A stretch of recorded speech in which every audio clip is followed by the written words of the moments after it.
വേഗം വരുന്നവനായ യേശുക്രിസ്തുവിന്റെ നാമത്തിൽ ദൈനംദിന അപ്പം എന്ന അനുദിന വചന ചിന്തയിലേക്ക് ഏവർക്കും സ്വാഗതം. ഇന്ന് നിങ്ങളുടെ ശത്രുക്കളെ സ്നേഹിക്കൂ എന്ന വിഷയത്തെ ആസ്പദമാക്കി ചില കാര്യങ്ങളെ നമുക്ക് ചിന്തിക്കാം. അതിനാധാരമായ ഒരു വാക്യം വായിക്കാം.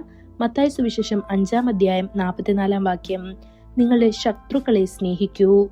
നമ്മെ സ്നേഹിക്കുകയും സഹായിക്കുകയും ചെയ്യുന്നവരെയും നമ്മെ അഭിനന്ദിക്കുകയും പ്രോത്സാഹിപ്പിക്കുകയും ചെയ്യുന്നവരെയും സ്നേഹിക്കുക എളുപ്പമാണ്. എന്നാൽ നമ്മെ വെറുക്കുകയും നമ്മെ ഉപദ്രവിക്കാനോ നശിപ്പിക്കാനോ ശ്രമിക്കുന്നവരെയും സ്നേഹിക്കുക, അത് വളരെ ബുദ്ധിമുട്ടാണ്. എന്നാൽ നമ്മുടെ ഹൃദയങ്ങൾ കാൽവരിയിൽ സ്നേഹത്താൽ നിറഞ്ഞിരിക്കുമ്പോൾ ഒന്നും അസാധ്യമല്ല. നിങ്ങൾ ഒരിക്കൽ ശത്രുക്കളായിരുന്നപ്പോൾ യേശു നിങ്ങളെ അന്വേഷിച്ചില്ലേ?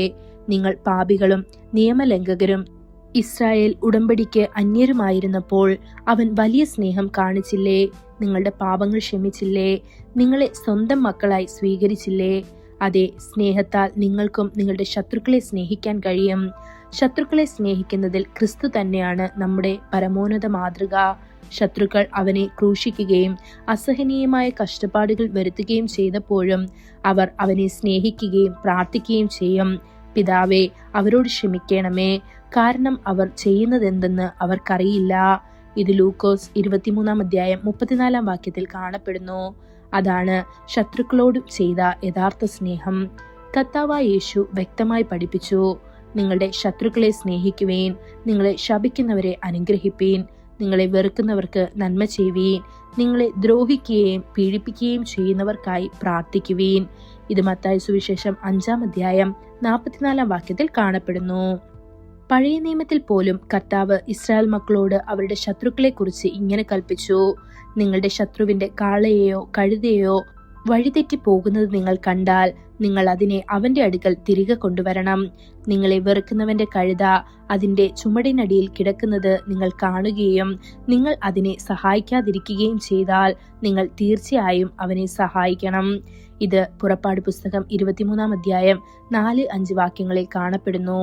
കർത്താവ് തുടർന്ന് പറയുന്നു, നിങ്ങളുടെ ശത്രുക്കളെ സ്നേഹിക്കുവീൻ, നന്മ ചെയ്യുവീൻ, ഒന്നും പകരം ഇച്ഛിക്കാതെ കടം കൊടുക്കുവീൻ, നിങ്ങളുടെ പ്രതിഫലം വലുതായിരിക്കും, നിങ്ങൾ അത്യുന്നതന്റെ പുത്രന്മാരായിരിക്കും. ഇത് ലൂക്കോസ് 6-ാം അധ്യായം 35-ാം വാക്യത്തിൽ കാണപ്പെടുന്നു. ക്രിസ്തു പ്രസംഗിച്ചതും അപ്പോസ്തലന്മാരും പ്രഖ്യാപിച്ചു. അവരും വിശ്വാസികളെ ശത്രുക്കളെ സ്നേഹിക്കാൻ പഠിപ്പിച്ചു. നിന്റെ ശത്രുവിന് വിശക്കുന്നു എങ്കിൽ അവന് ഭക്ഷണം കൊടുക്ക, ദാഹിക്കുന്നു എങ്കിൽ കുടിക്കാൻ കൊടുക്ക, തിന്മയാൽ തോൽക്കാതെ നന്മയാൽ തിന്മയെ ജയിക്കുക. ഇത് റോമർ 12-ാം അധ്യായം 20-21 വാക്യങ്ങളിൽ കാണപ്പെടുന്നു. പ്രിയ ദൈവമക്കളെ, നിങ്ങൾ നിങ്ങളുടെ ശത്രുക്കളെ സ്നേഹിക്കുമ്പോൾ ദൈവിക സമാധാനം നിങ്ങളുടെ ഹൃദയത്തിൽ വസിക്കും. കർത്താവ് നിങ്ങളുടെ പെരുമാറ്റത്തിൽ പ്രസാദിച്ചിരിക്കുന്നു എന്ന ഉറപ്പ് നിങ്ങൾക്കുണ്ടാകും. മാത്രമല്ല, നിങ്ങൾക്ക് നിങ്ങളുടെ ശത്രുവിനെ ജയിക്കാനും കഴിയും. അതിനായി ദൈവം നമ്മെ ഓരോരുത്തരെയും സഹായിക്കുമാറാകട്ടെ. കൂടുതൽ ധ്യാനത്തിനുള്ള വാക്യം സദൃശ്യവാക്യങ്ങൾ 24-ാം അധ്യായം 17-ാം വാക്യം. നിന്റെ ശത്രു വീഴുമ്പോൾ സന്തോഷിക്കരുത്, അവൻ ഇടറുമ്പോൾ നിങ്ങളുടെ ഹൃദയം സന്തോഷിക്കരുത്. കർത്താവ് അത് കണ്ട് അവന് അപ്രീതി തോന്നാതിരിക്കട്ടെ. ഇന്നത്തെ ബൈബിൾ വായന: രാവിലെ ആവർത്തന പുസ്തകം 11, 12, 13 അധ്യായങ്ങൾ. വൈകുന്നേരം മർക്കോസ് 12-ാം അധ്യായം 1 മുതൽ 27 വരെയുള്ള വാക്യങ്ങൾ. ആമേൻ.